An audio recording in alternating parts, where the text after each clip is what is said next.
Macmillan Audio presents The Cautious Traveller's Guide to the Wastelands by Sarah Brooks, narrated for you by Katie Leung and Kobna Holdbrook-Smith.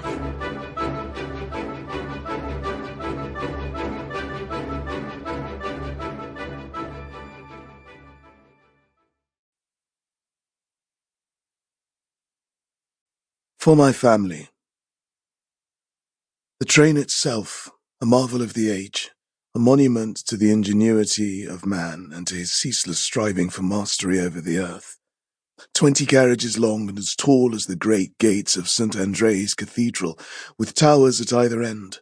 An armoured fortress to plough the great iron road that must itself stand as one of the new wonders of the world, a miracle of engineering that lets us traverse once more these barely imaginable distances.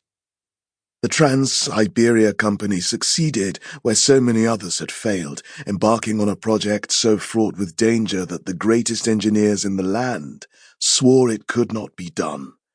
To cross land that has, since the end of the last century, been turning against its occupants, to face strangeness for which we do not have the language to describe, to build a railway to safely carry us over all those perilous miles.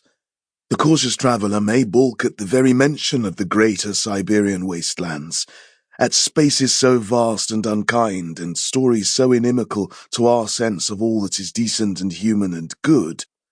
But it is the humble aim of this author to take the traveller by the hand and act as a constant companion on their journey. And if I myself appear to falter, then know that I too am by nature and inclination cautious, and that there were times on my journey when the horrors outside threatened to overwhelm me, when reason trembled in the face of unreason. I was once a godly man, full of certainties. This book must stand as a record of what I lost along the way, and as a guide for those who follow, in the hope that they may better bear the strange days of their journey and sleep a little more soundly through the uneasy nights. From The Cautious Traveller's Guide to the Wastelands by Valentin Rostov, Mirsky Publishing, Moscow, 1880. Introduction, page 1.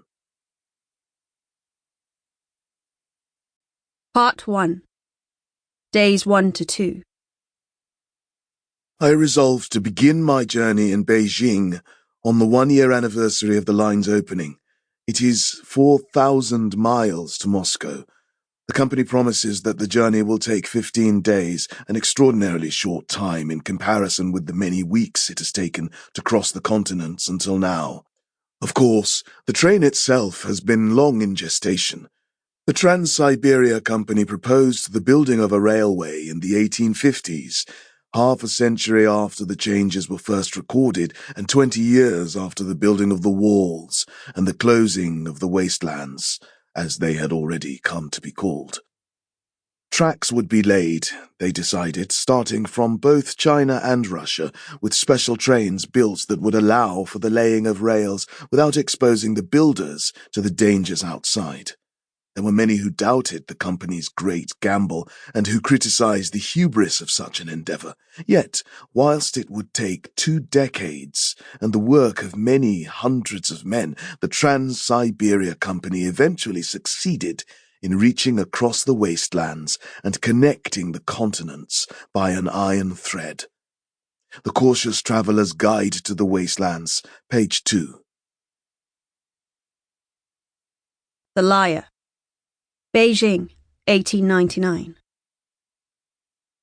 There is a woman on the platform with a borrowed name, with steam in her eyes and the taste of oil on her lips. The shrill, desperate whistle of the train turns into the sobbing of a young girl nearby, and the cries of the trinket vendors, hawking their flimsy amulets as protection against Wasteland's sickness. She forces herself to look up, to stare at it face on, the train that looms above her, hissing and humming, waiting, vibrating with pent-up power. How huge it is, how implacably solid, 3 times the width of a horse-drawn carriage. It makes the station buildings look as flimsy as a child's toys. She concentrates on her breath, on emptying her mind of any other thought. In. Sample complete. Ready to continue?